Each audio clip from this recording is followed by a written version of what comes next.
नमस्कार दोस्तों। आज की कथा है आषाढ़ शुक्ल एकादशी व्रत कथा, जो कि समस्त पापों का नाश करती है।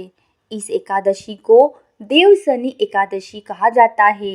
धर्मराज युधिष्ठिर ने कहा, हे केशव, आषाढ़ शुक्ल एकादशी का नाम क्या है?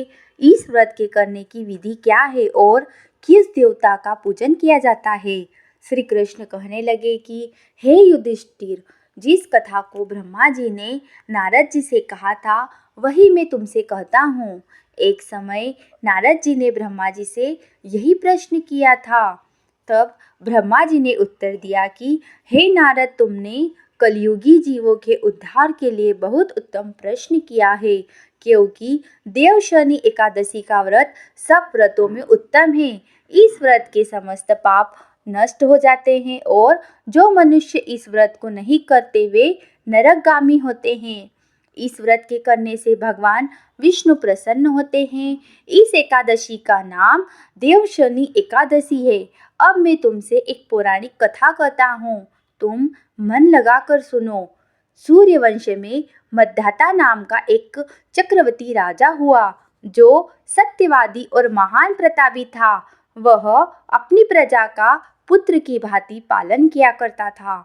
उसकी सारी प्रजा धन से भरपूर और सुखी थी। उसके राज्य में कभी अकाल नहीं पड़ता था।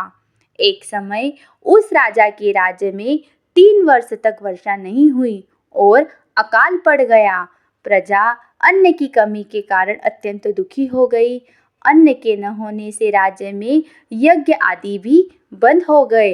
एक दिन प्रजा राजा के पास जाकर कहने लगी कि हे राजा, सारी प्रजा त्राही त्राही पुकार रही है, क्योंकि समस्त विश्व की सृष्टि का कारण वर्षा है।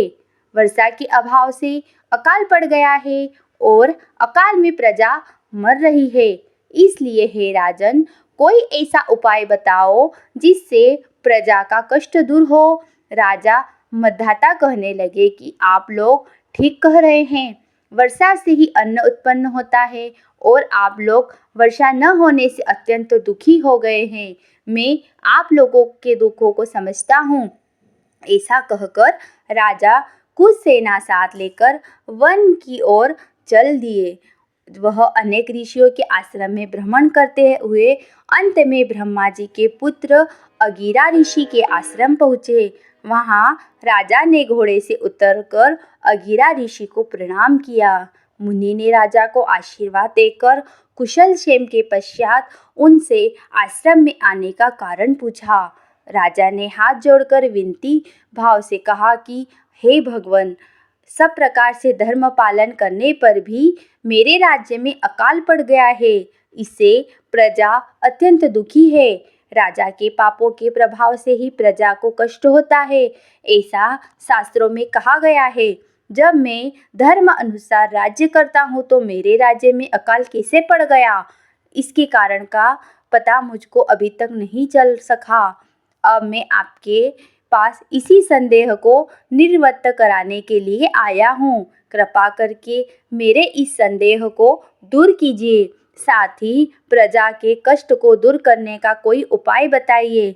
इतनी बात सुनकर ऋषि कहने लगे कि हे राजन, यह सतयुग सब युगों में उत्तम है। इसमें धर्म को चारों चरण सम्मिलित है, अर्थात इस युग में धर्म की सबसे अधिक उन्नति है। लोग ब्रह्म की उपासना करते हैं और केवल ब्राह्मणों को ही वेद पढ़ने का अधिकार है। ब्राह्मण ही तपस्या करने का अधिकार रख सकते हैं, परंतु आपके राज्य में एक शूद्र तपस्या कर रहा है। इसी दोष के कारण आपके राज्य में वर्षा नहीं हो रही है। इसलिए यदि आप प्रजा का भला चाहते हो तो उस शूद्र का वध कर दो। इस पर राजा कहने लगा कि महाराज, मैं उस निरपराध तपस्या करने वाले शूद्र को किस तरह मार सकता हूँ? आप इस दोष से छूटने का कोई दूसरा उपाय बताइए।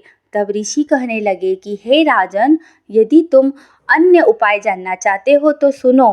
आषाढ़ मास के शुक्ल पक्ष की देवशनि नाम की एकादशी का विधि पूर्वक व्रत करो। व्रत के प्रभाव से तुम्हारे राज्य में वर्षा होगी और प्रजा सुख प्राप्त करेगी, क्योंकि इस एकादशी का व्रत सब सिद्धियां को देने वाला है और समस्त उपद्रवों को नाश करने वाला है। इस एकादशी का व्रत तुम प्रजा, सेवक तथा मंत्रियों सहित करो। मुनि के इस वचन को सुनकर राजा अपने नगर को वापस आए और उसने विधि पूर्वक देवशनि एकादशी का व्रत किया। उस व्रत के प्रभाव से वर्षा हुई और प्रजा को सुख पहुंचा। अतः इस मास को एकादशी का व्रत सब मनुष्यों को करना चाहिए। यह व्रत इस लोक में भोग और परलोक में मुक्ति को देने वाला है। इस कथा को पढ़ने और सुनने से मनुष्य के समस्त पाप नाश को प्राप्त हो जाते हैं। जय श्री कृष्ण।